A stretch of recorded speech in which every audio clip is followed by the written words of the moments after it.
welcome back. My name is Danielle, and today I want to discuss something that I've touched on before, but I never really went into detail, and that is my battle with anxiety. That also includes a little bit of depression. This is something that I have struggled with for quite some time, and if I can help anybody that is dealing with this live a better life and, I don't know, just make the best out of it, I just feel like that would be a win for me. So if you guys kind of want to hear my story and how I'm trying to conquer it, please stay tuned. Here goes nothing. Hey friends, so today is going to be a little out of the ordinary. This video is going to be completely raw. I'm going to try to not edit it, to be completely honest with you. And I'm just going to be real with you guys. So if you guys do not know, I suffer from anxiety. I guess looking back now that I know the symptoms, I've pretty much probably suffered from it my whole life. I remember like being younger and just the panic attacks that came with it. I just thought it was, I remember my mom just saying it was like I was hormonal, or I was always kind of a wild child. So, you know, I would just be in one of my moods and I would lose my shit. You know, I would just, when something came down to it, any stressful thing or anything that triggered an emotional response to me, I just lost it. And it got real bad when I got pregnant with my oldest daughter, Rhea. I was in a not ideal situation, and I was going through a lot of stuff, and it was bad. It got really bad. I was very panicky, and then I would get depressed, and but then it kind of cooled off. You know, I was still young. I really didn't think about it, but I would have my bouts, you know, when I was dealing with situations, you know, regarding our, you know, I would get like sick. I would have these panic attacks and I would get sick and I would get this terror. And anybody who has had anxiety knows it's this gut-wrenching terror that you feel in your belly. And my knees would shake and I would be just terrified. And it would overcome me. And in my head I would visualize all these different scenarios, and it was the worst. It was the freaking worst. And I would panic so much that like I couldn't breathe, and I would get that knot in my throat, and then I would just cry, you know, and it sucked, you know. But like I said, I always suffered, but they were just sporadic. After I had my last daughter, I did get my tubes tied, and I really feel like that tubal really put me over the edge. I have never been diagnosed, but I'm pretty damn sure I have something called tubal ligation syndrome, and I'm like textbook. My anxiety was just triggered, my hormones, everything, and I just lost it. Becky was a newborn, or a preemie, so, you know, she was in the hospital, and I was just sick with worry with her because I visualized the worst. And that's what it does, at least for me. I visualized the worst that would happen to my baby. And I knew the worst that could happen.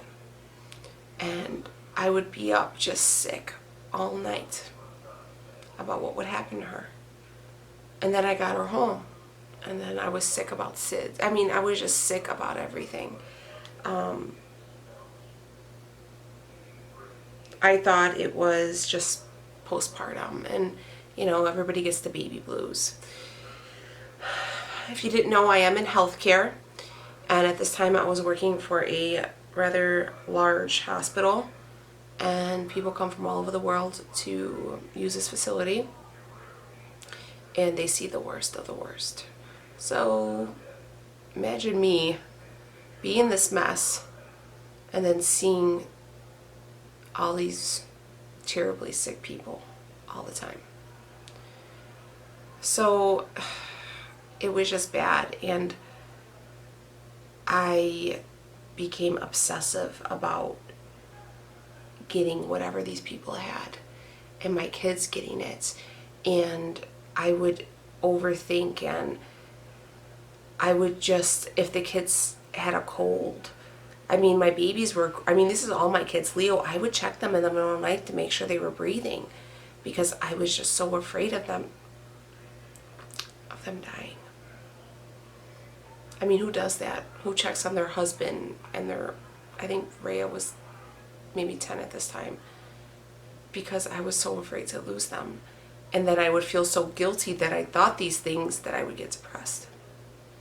So I tried my best to deal with it.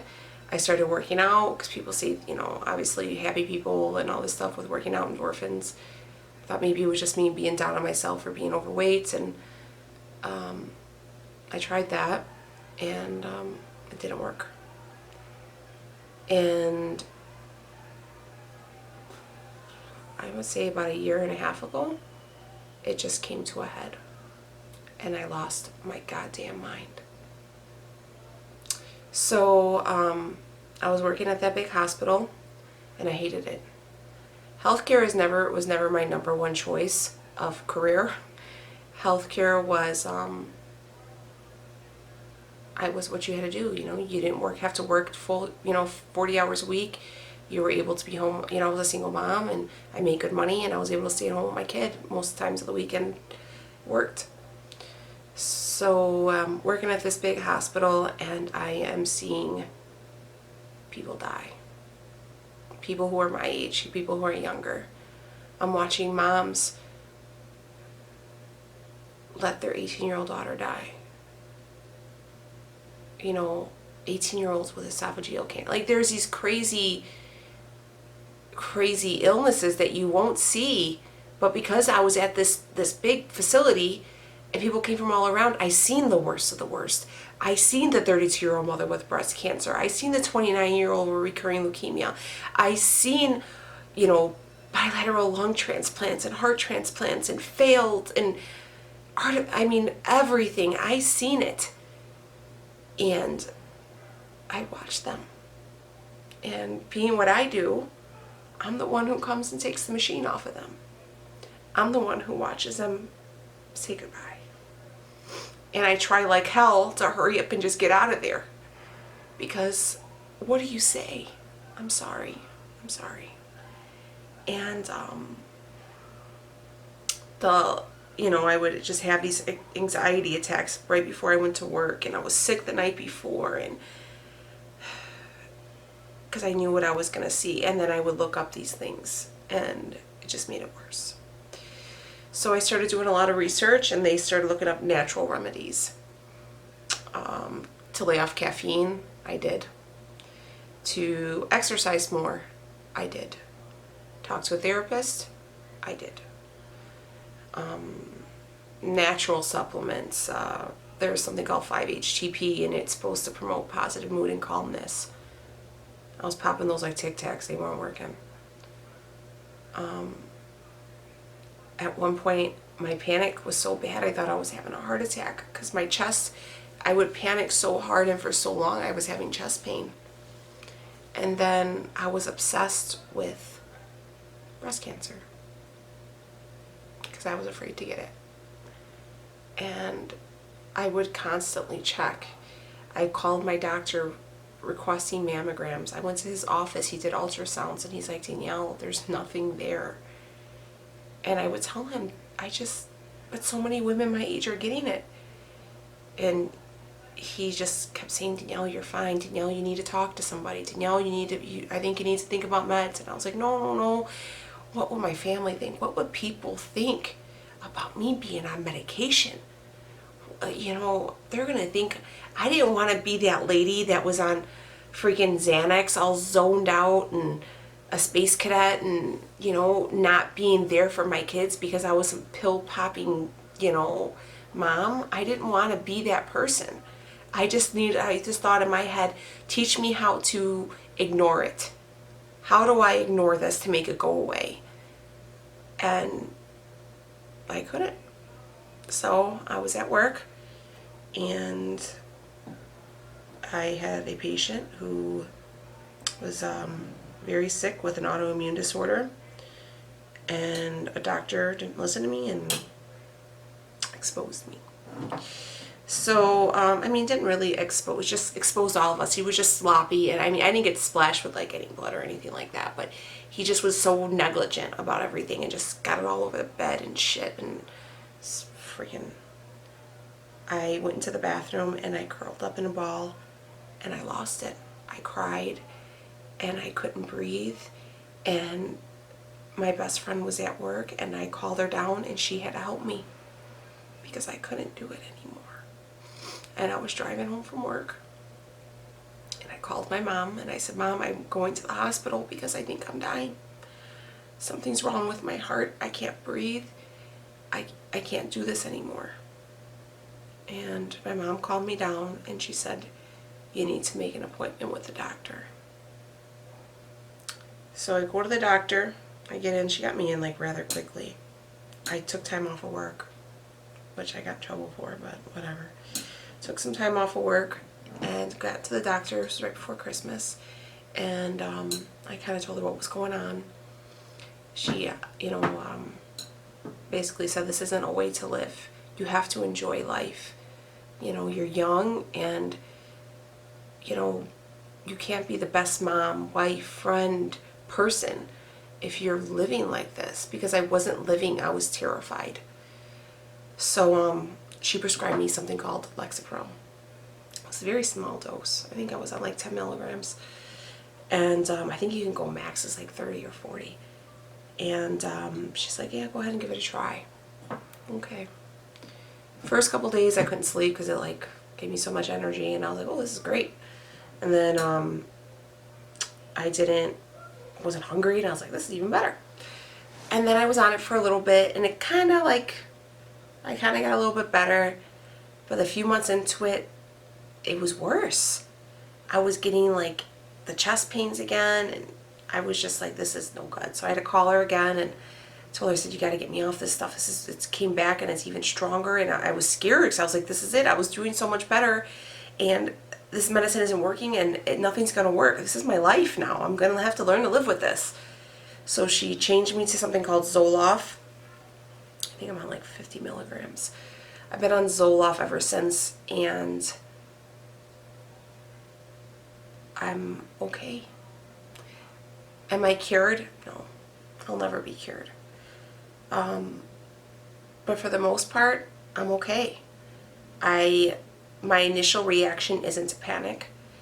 I'm not getting the panic attacks. I mean, last couple weeks I've been a little bit more because I had some stuff going on, but I pretty much kept it together a lot better than I would have before. And I can breathe. And the depression, I don't have it. It's not, like I said, I'm not cured. It's still there. But it just makes it a little bit easier. It makes you just not react with panic right away. Some days are worse, but for the most part, I want to say 80% better. The reason why I decided to make this video was because I wanted to tell anybody who's out there, who's suffering, don't suffer in silence. Because anxiety and depression are linked. And you guys know I'm very compassionate towards you guys, and I love you guys, and you are all my friends, and I want you guys to live your best life and enjoy these moments, because time's fleeting, and don't let this disorder take your time or your happiness, because you deserve all the good moments in this life. And don't feel down or embarrassed because you're on medication. Do people think that I'm like, oh, she's one of those moms who are just, suburban moms who are just popping pills? I'm sure, but I'm going to tell you something. I talked to one of my friends at work, and he's a pharmacist. You wouldn't be surprised how many people are on some sort of anxiety medication. And they had said, I just read a statistic where it says like 70% of the US population suffers from anxiety linked with depression because of the world we live in, because of social media, because we have so much information at our hands, because Dr. Google is always there to freak us the hell out, because every time you go on Facebook, it's, you know, a pray for somebody and you see these horrible things, or because the news is constantly bringing you the worst parts of humankind. So who wouldn't be afraid? Who wouldn't be anxious? Who wouldn't panic at the thought of all these things? So you're not alone, and you don't have to suffer alone. And don't wait as long as I did, because it was horrible. And I felt like a horrible mom and a horrible person and a horrible wife, because Leo just thought it was him, that I just wasn't happy. And the kids just thought that I was angry all the time, or I was sad all the time, because I would have these horrible panic attacks, and then I would be exhausted, and then I would be depressed because I thought I was crazy, you know, and I was embarrassed, and I had to apologize. And you're not alone. Do not suffer. Do not let this rule your life. I'm here. If you guys have any questions, I will totally answer them. But talk to your doctor. They will help you. Maybe medication isn't for you. Maybe meditation. Try all the other things if you feel like you don't want to be on meds, because I did. I tried everything. I tried yoga, Pilates. I hurt my shoulder. But try everything if you are totally against meds. If anybody feels the need to comment below about any type of opinion that is anti-meds or anti-pharmacy, please don't. Please don't be that person, because this is a very real situation and a very real problem. And if you do not suffer, then you shouldn't have an opinion. And if you do suffer and you feel that, you know, whatever works for you, a true, compassionate, loving person would just want no one to suffer. That is the key here, is to help you understand that you're not alone, and there is hope to get yourself out of this funk.